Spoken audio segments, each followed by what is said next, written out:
Kasama nga po natin ngayon si Sir Aray Perez, ang Chief Regulatory Officer ng MPTC at ang Executive Director din po ngayon ng MPTC Tour of Luzon 2025. Magandang umaga po, Sir, and sorry po, medyo nagantay po kayo ng kaunti.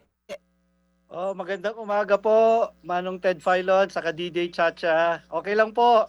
Good morning, sir. Opo, may feedback lang po tayo ng kaunti. Paayos ko lang po dito. Sir Aray, ito nga po, no, nagbabalik po ngayon itong Tour of Luzon 2025. That started 1955 pa. Ano po bang naging inspirasyon po ng MPTC para ibalik po itong Tour of Luzon? Kasi alam niyo po ang aming chairman po ng Metro Pacific Tollways Corporation na si Manny Pangilinan is also a cycling enthusiast. Wow. At ako rin po bilang executive ng MPTC is also a cycling enthusiast. Now nakita ho namin na itong this Tour of Luzon is a perfect example of what we can do for the corporate social responsibility ng aming mga tollways. Nakita namin na we can partner with a very good outfit that can support the revival of the Tour of Luzon. Doon ho nag-umpisa lahat yan. So, sir, ngayon na nagsimula na ito ngayong taon, will this be a yearly parang tradition na for MPTC? At kung ngayon nakafocus tayo dito sa Norte, kung sakali man sa mga susunod na taon, saan may mga, kumbaga, iikuti natin ang buong Pilipinas para maipakita rin po yung ganda ng bansa? Asahan nyo ho yan, DJ Chacha, Manong Ted, no? We are just beginning this, kaya nakikita ninyo, there are only 8 stages. Gusto namin yan, i-cover ang buong Luzon. So makikita natin ang Bicol regions sa future stages natin. Kaya taon-taon na ho ito. Wow! Ano ang format ito ngayon, Sir Aray? Ano ang format nito, itong inyong version ng Tour of Luzon 2025? Bale, itong Tour of Luzon natin ay follows the UCI standards. Pang-international na po. Kumbaga, kung familiar po tayo sa Tour de France, sinusunod na ho namin yung format niyan. Meron ho tayong group classification kung saan magkakaroon ng team champion. Meron din ho tayong individual classifications kung saan magkakaroon ng individual champions. At meron ding team trial events. So sino ho yung mga mabibilis na mga riders? Meron pong mga ganon at mabibilis na teams. Okay, so natapos yung first leg, no? Ito nga, Koreano ang nanguna dito. Ano ang ibig sabihin nun? Siya na yung champion sa first leg and then yung bang time niya na clock ay yun din ang magsasama sa computation along hanggang sa dulo, sa last leg? Yung champion natin for stage 1, para sa stage 1 lang ho yun. Pero yung Korean natin will get the yellow jersey. Yan. Na he will protect that yellow jersey for the next stages. Ang mananalo po kasi every stage kung sino yung pinakamababang time bawat stage. Accumulated po 'yon. Oo. Cumulative.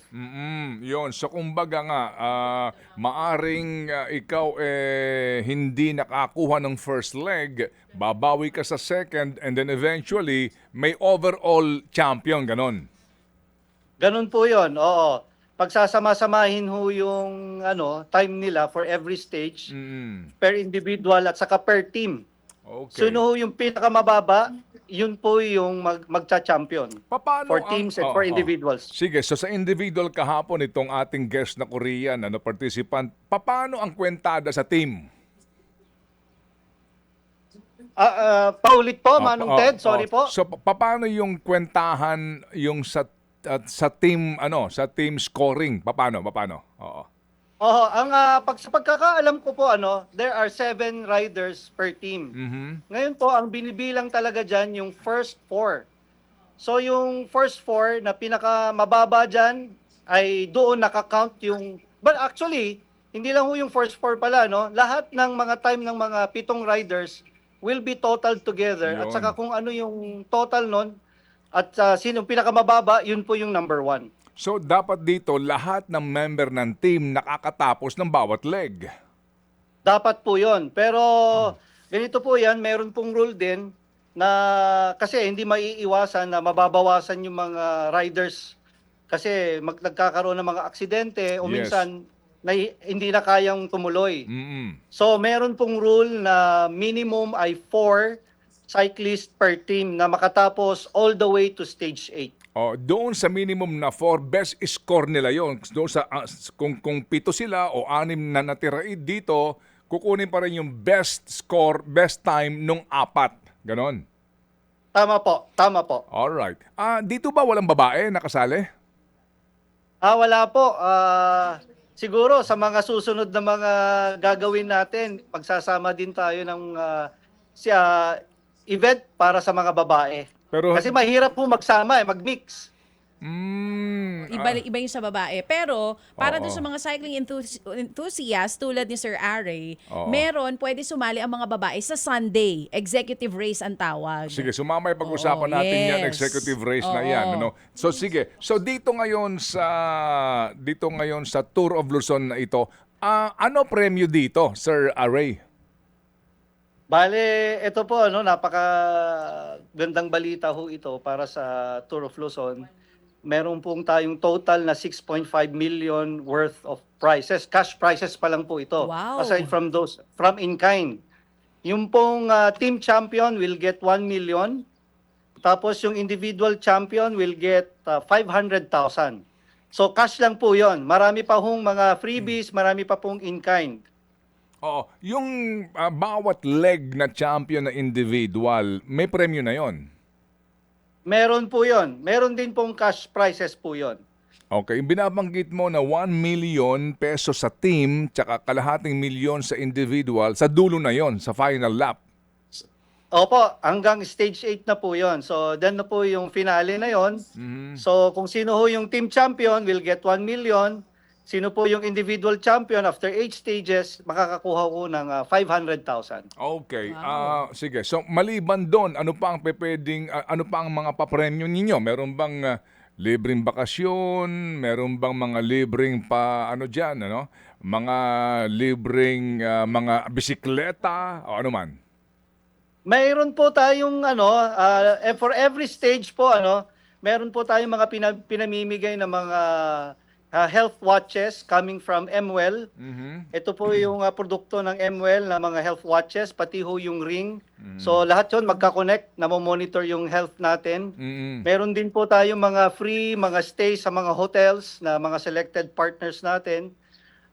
Ang isa diyan ho yung nasa may Janhay Hotels sa Baguio. The team champion and the individual will get free stays. So. Oh well, yung mga premyo na yan, okay lang naman din sa amin dito kung sakasakali. Alam mo, parang hindi pa ako Pwede po, tapos. sali po tayo sa executive race, Manong Ted. Hindi, para maipakita natin. Oo. Oo, sa telebisyon, itong mga premyong ito. Kasi Yun ang hanggang sinasabi ko. Tama, may Oo. point.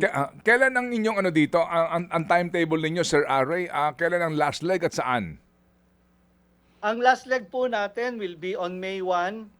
Ito po ay manggagaling sa Lingayen. Lingayen, tapos pupunta muna, from Pangasinan, pupunta muna ng Tarlac.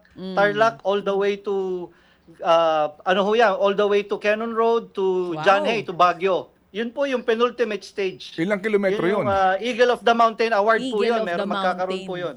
Oo, si Rivas yun, yung dati, Eagle of the Mountain. Meron din sila ngayon, binalik nila. Yun, ang last leg, Eagle of the Mountain, very exciting. Kasi mga Pinoy kilala natin, magaling umakyat sa mga ahon. So dito magkakaalaman. Pero Sir Aray, yung sinasabi ni Sir Ted, since Cannon Road yung dadaanan, paano ang coordination nyo yung sa mga LGUs? Isasara nyo po ba yun dun sa final Sigurado, leg? oo. Oho, kailangan ho kasi for safety ng ating mga siklista, pati na rin po yung mga spectators kasi magbabakbakan ho talaga dyan dahil yung nabanggit ni Manong Ted kanina, kahit po mga 30 minutes o isang oras ang lamang ng Korean, halimbawa, pwede hong habulin yan para mabawasan yan at may iba pa hong manalo. Oo. So ipapasara ho namin yung Cannon Road, certain parts ng Luwakan all the way to Janhay. Oo. Kasama po namin dyan ang local government unit, ang DILG at ng PNP. Oo. Dito ba may araw ba ng pahinga? Ilang araw talaga ito buo? And then may araw ng pahinga, di ba? Wala ho talagang pahinga. Kasi bawat araw meron pong May karera, takbo. pero Oo, may race. meron po tayong stage na parang maikli lang, mga around 15 or 30 kilometers lang. Pahinga na ho sa kanila 'yon. Mhm. So doon ho yata sa Lingayen may individual time trial na Yan. mga 15 to 20 kilometers lang ho. Oh, Okay, pero sige. max speed 'yon, pabilisan sila. Kaya maiksi. No.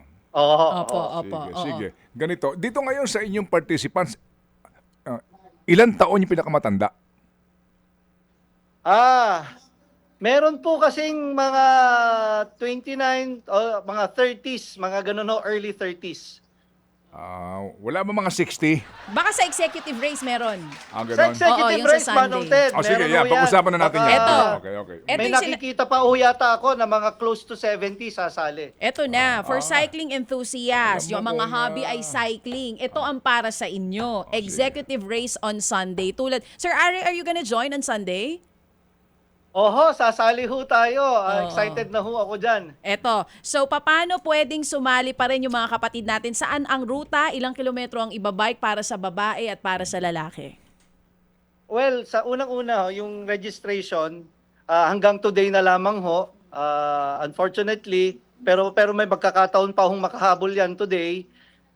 Makaka-join po kayo, puntahan nyo po yung aming website sa tourofluzon.com.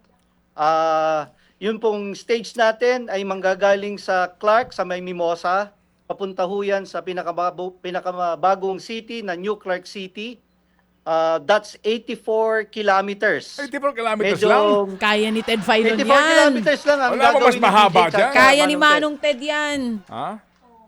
Sali ka? Ha? Hindi. For male yun, for male. Okay, Oo. okay. For female po, Meron po tayong male, meron po tayong female. Marami po, no? It is a mixed event. Oo. Okay. Tapos meron din pong mga team na mga sasali po dyan. Sir sige. Ari, dyan, meron ding cash prize. Meron. Meron tayong cash prizes, meron din tayong mga prizes in kind na yung mga nababanggit ho ninyo, baka may free stay sa Clark. Eto, okay. last Sige. na lang po sa akin. Hindi, Pwede na sige, lang kung may tuloy mga mo lang, tanong. tuloy Sige. mo nung Eto, anong Sir last? Ari. Walang last dito. Ito. Ako, gusto ko malaman kasi may mga international teams tayo ngayon joining yung elite race kung tawagin. Ito yung mahahaba nga talaga yung binabike. Tinitignan na po ba natin ngayon if this is a first lang na pagbabalik ng Tour of Luzon na parang yung Tour of Parang Luzon... ano? Parang... Ginugulo ako ni Manong Ted, Sir Ari. Hindi, Kumbaga, parang, tinitignan na po ba natin ngayon ang posisyon ng Tour of Luzon sa Asian cycling sense na in the future, kung may Tour de France, laging dito. Pupunta yung mga different Asian cyclists para dito po mag-kompetensya. Yes. Kasi sa totoo lang, by invitation tong Tour of Luzon natin ngayon. Oh, wow. Maraming nag-signify na mga international teams. In fact, itong mga sumali ngayon, nung nalaman nila na may bumalik ang Tour of Luzon, Oo. sila ang nangulit na sumali sa amin. Hindi na ho namin kailangang mag-invite. Okay. Hindi na ho namin in-accept yung mga ibang countries kasi Oh. hindi na ho kakayanin ng ating resources Oo. para i-accommodate lahat. Oo. But So- given more time to Oo. prepare for To this, prepare. baka ho mas marami pa hong foreign teams sa mga susunod na taon. Exciting Okay. times. Oo. Sige, tsaka maganda rin yan para ang Philippine team natin lagi nagsasanay kasi paghahanda na ito kung ito nga ay isa ng annual event. Doon sa inyong executive class na mangyayari on Sunday, anong oras ang simula nito at saan dadaan para makaabang ang ating mga kababayan? Mag-uumpisa ho ito ng 6 a.m. on Sunday, April 27. Mhm. Doon po sa may Mimosa, Philinvest, yung starting line natin. Yun din po ang finish line. Pero ang kagandahan ho nito, mula po doon sa starting line, dadaan po sa may Clark International Airport yung mga executive cyclists. Okay. Tapos yung mga iconic na bridges, yung iconic bridge papuntang New Sacovia. Clark City. Oo. Yung Sacovia Bridge, popular po yan sa mga cyclists. Yes. And then makikita nyo po, dadaan sa napakagandang kalsada yung mga bagong kalsada ng papuntang sa New Clark City. Mhm. Makikita po natin yung mga world-class na sports facilities doon na Okay. ginamit noong Southeast Asian Games Ayan.